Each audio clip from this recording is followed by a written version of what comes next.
Hello everyone. So this is Jenny in today's session for grade 9th and 10th. The topic is arrays.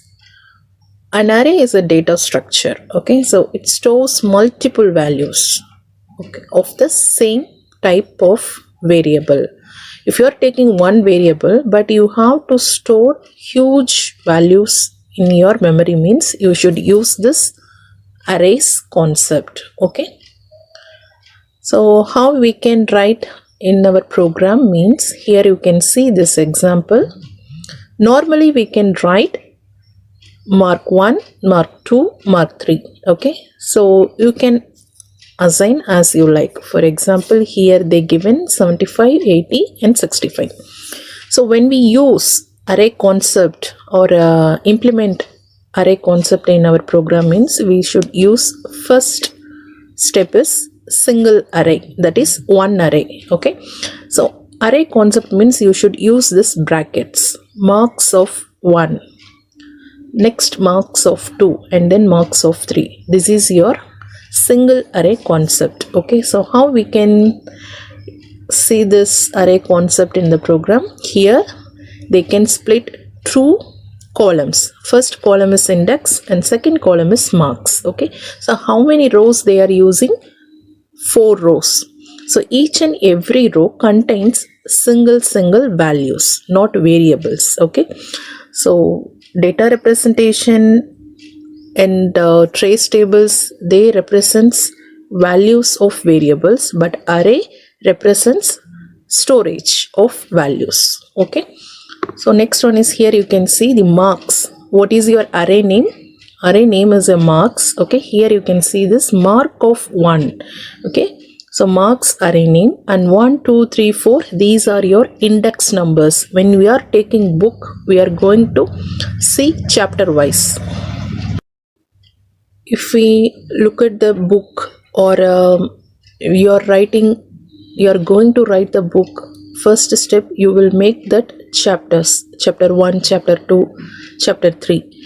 That is called index. Okay, so here also in array concept you should give the index numbers, and each position stores a single value. If you are giving index of 1 means it stores some values, and index of 2 it stores other values, index of 3 it stores some other values. Okay, so these are the uses of arrays in computer application.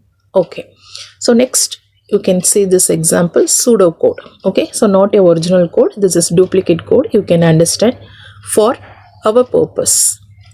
So for I equal to 1 to 5, how many loops you are going to execute? Yes, 5 loops. So input you are going to collect from the marks array name, that is your array name. Okay, and then output is I. Okay, so now your array is store 5 values in the marks. Okay, so marks is your array name, it stores 5 values. Okay, and next, how many types are available in arrays? 2 types. Okay, so first one is one dimensional array, and second we can move to two dimensional array. So first one dimensional array means you are going to use a simple list. Okay, so simple list means here you can use index and values, that is 2 columns, and rows, how many rows you can use, that is your wish. When we compare to this two dimensional array, here you can use this tables and rows. Okay, so table means it consists of rows and columns, you know very well. Okay, so here they are using 2 arrays.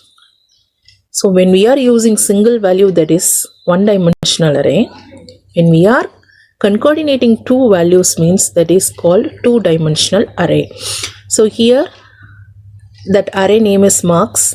How many columns you are using? 3 columns. First one is student, and then 2 subjects columns. That subjects are maths and science. Okay, so here you are going to enter 3 values.